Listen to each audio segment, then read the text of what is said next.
23 June నుంచి ఇవాళ 6 July వరకు మన జాతీయ పార్టీ సేవా కార్యక్రమాలు అంటే అది వర్ధంతి, ఇది జయంతి. శ్యాంప్రసాద్ ముఖర్జీ గారికి ఈ రెండు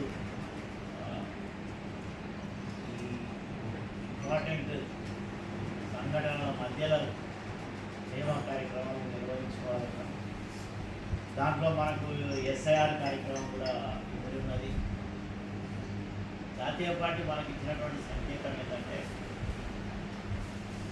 పార్టీ ఇచ్చే కార్యక్రమాలలో మనము అందరం నిమగ్నమై పనిచేస్తేనే తెలంగాణలో అధికారంలోకి వస్తుంది. జాతీయ పార్టీ ఫోకస్ మొత్తం ఇప్పుడు తెలంగాణ ఉన్నదని దానికి సంకేతమే మన జాతీయ అధ్యక్షుడు 3 రోజులు తెలంగాణలో ఉన్నారు. మామూలు విషయం కాదు. జాతీయ పార్టీ అధ్యక్షుడు 3 రోజులు ఒక్క రాష్ట్రంలో తెలంగాణలో ఉండడంటేనే మన అందరికీ ఎదగాలి. జాతీయ పార్టీ ఫోకస్ పెట్టేది కాబట్టి మనం అందరం దానికి అనుగుణంగా పనిచేయాలి.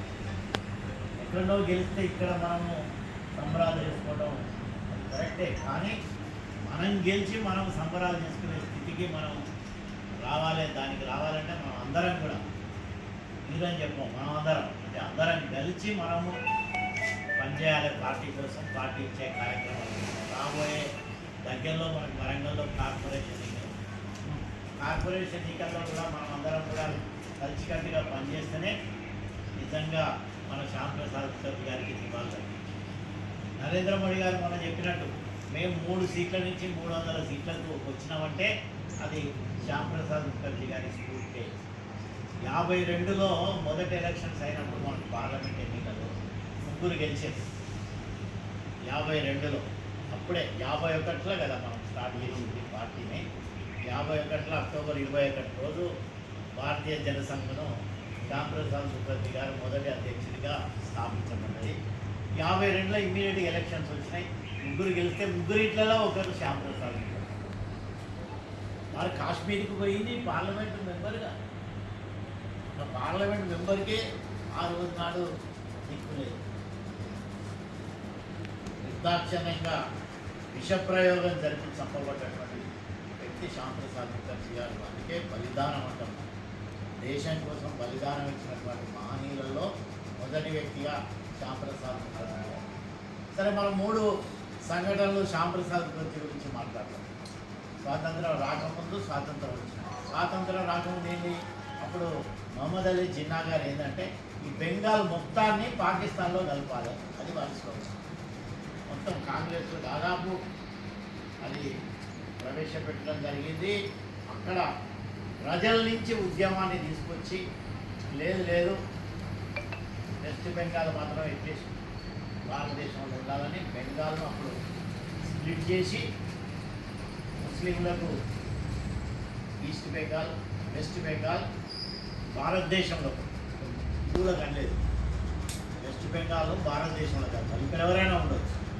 ఆ విధంగా కృషి చేసినటువంటి వ్యక్తి శ్యాంప్రసాద్ ముఖర్జీ గారు. లేకపోయేదంటే మొత్తం బెంగాల్ అంతా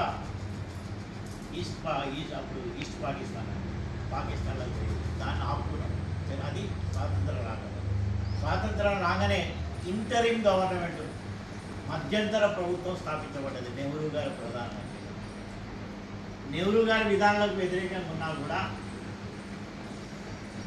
శ్యాంప్రసాద్ ముఖర్జీ గారిని పరిశ్రమ శాఖ మంత్రిగా అప్పుడు నెహ్రూ గారు తీసుకోవాల్సిన పరిస్థితి లేదు. సో మొదటి క్యాబినెట్లో తన మంత్రి, కేంద్ర మంత్రి. ఇప్పుడు స్వాతంత్రం రాగానే ఏర్పాటు చేసినటువంటి మధ్యంతర ప్రభుత్వంలో నెహ్రూ గారు అంటారు. కానీ పార్లమెంట్లో ఎప్పుడు కూడా హిందువుల గురించి, భారత సంస్కృతి గురించి మాట్లాడిన వ్యక్తిగా శ్యాంప్రసాద్ ముఖర్జీ గారిని కొనియాడారు. ఎందుకంటే వారు ఆల్రెడీ హిందూ మహాసభకు అధ్యక్షులుగా పనిచేసి దేశం యావత్తు హిందువుల యొక్క పరిస్థితులను అవగాహన చేసుకున్న వ్యక్తి. అదే స్వాతంత్రం కోసమైతే కొట్లాడుతున్నాం మనం. స్వాతంత్రం వచ్చిన తర్వాత హిందువుల పరిస్థితి ఏ విధంగా ఉంటుంది, భారతీయులందరూ ఐక్యంగా ఏ విధంగా ఉండాలి, ఇదంతా విభజన పాలిటిక్స్ బాగా నడుస్తున్నాయి. మరి భారతీయ అప్పుడైతే కాంగ్రెస్ పార్టీయే కదా ముఖ్యంగా, కాంగ్రెస్ పార్టీలో ఉండుకుంటా కూడా విధానాలను వ్యతిరేకించుకుంటూ ఎప్పటికప్పటికి పార్లమెంట్లో అయితే బయట అయితే భారతీయ సంస్కృతి, మన మూలాలు, మన వేదాల నుంచి వచ్చినటువంటి విషయాలను ఐక్యత, దీని నుంచే శ్రేష్ఠ భారత్ అని పదాన్ని తీసుకొచ్చింది మోడీ గారు శ్యామ్ ప్రసాద్ ముఖర్జీ గారి యొక్క సిద్ధాంతాల నుంచి. ఆ విధంగా ఆ రోజు పార్లమెంట్లో ఉన్న రోజులో ఇంతకుముందు కాళీప్రసాద్ చెప్పినట్టు ఢిల్లీ ప్యాక్ట్ ఏదైతే లియాఖత్ అలీ ఖాన్ అప్పుడు అక్కడ పాకిస్తాన్ ప్రధానమంత్రి, మన నెహ్రూ గారు ఇద్దరు ఏంటంటే ఢిల్లీ ప్యాక్ట్ అని ఢిల్లీ ఒప్పందం అని దాంట్లో పూర్తిగా మనకు అన్యాయమయ్యే విధంగా ఆ యొక్క అంశాలను చేర్చి ఏది ముస్లింలకు సెపరేట్ కాన్స్టిట్యుయెన్సీ హక్కులు ఇవన్నీ అంటే మనమేమో వీరేమో మొదటి నుంచి ఉమ్మడి పౌర స్మృతి, అది హిందూ అయినా ముస్లిం అయినా క్రిస్టియన్ ఏ మతమైనా భారతదేశానికి కామన్ సివిల్ కోడ్ ఉండాలి. అందరికీ ఉమ్మడి పౌర స్మృతి అంటాం. కామన్ సివిల్ కోడ్ ఇంగ్లీష్లో ఉమ్మడి పౌర స్మృతి అంటే దేశానికి ఉన్న రూల్స్ అందరికీ ఒకే విధంగా వర్తించాలి అనేది మొదటి నుంచి ఎప్పుడైతే బెంగాల్ ఉద్యమాలు చేసినప్పటి నుంచి శ్యామ్ ప్రసాద్ గారి యొక్క డిమాండ్ అదే.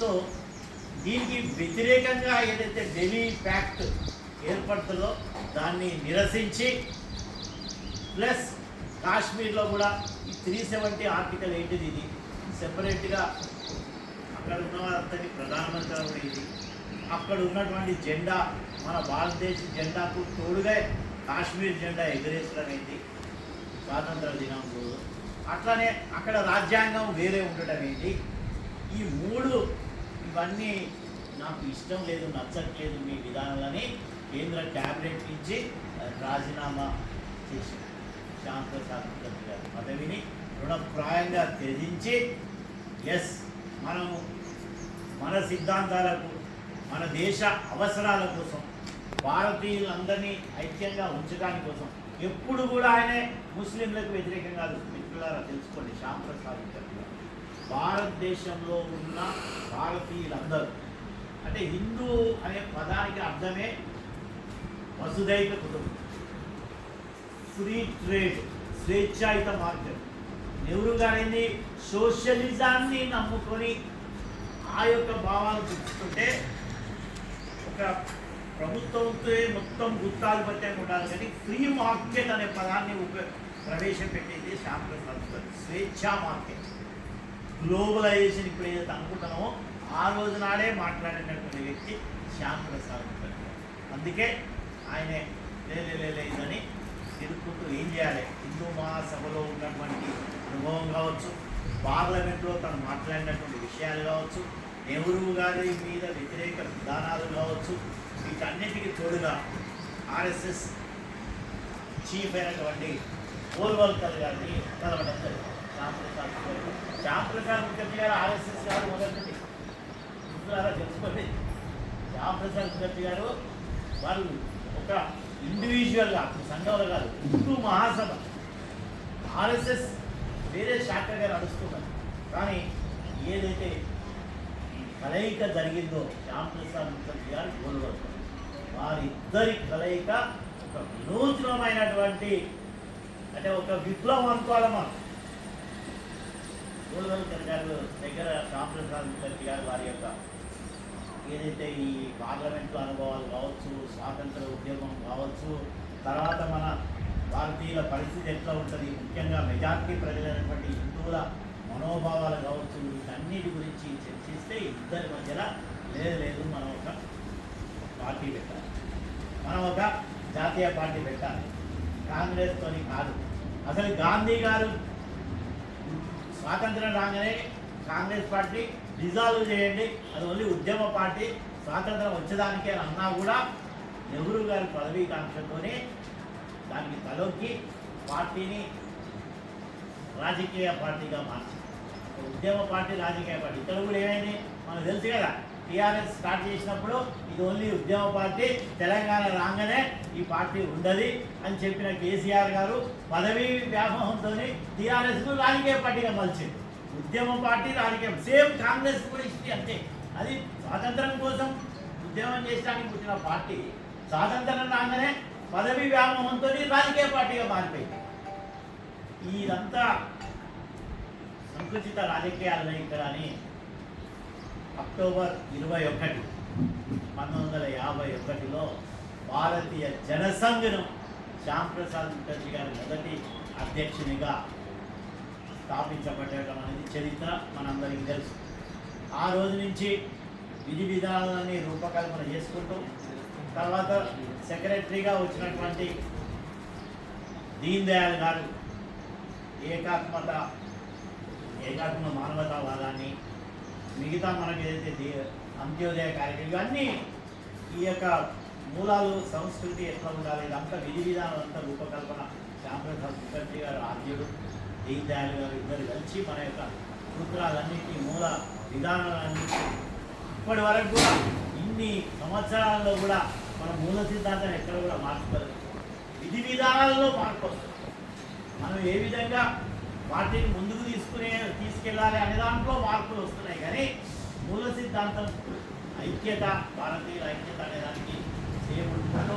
సో మొదటిది బెంగాల్ స్థాపన, వారి కృషి స్వాతంత్రం ముందు, స్వాతంత్రం తర్వాత కాశ్మీర్ కోసం, రెండవది భారతీయ జనసంఘను స్థాపించడం, రెండవది, మూడవ ముఖ్యది బలిదానం కాశ్మీర్ కోసం. ఇంతమంది మిత్రులందరూ చెప్పినట్టు ఆ రోజు వారితోని అక్కడి వరకు నేను ఒక పార్లమెంట్ సభ్యుడిని, నేను ఒక భారతీయుడిని, నా దేశంలో నేను పర్మిట్ తీసుకోవాలి, కాశ్మీర్కి వెళ్ళాలంటే పర్మిట్ తీసుకోవాలి.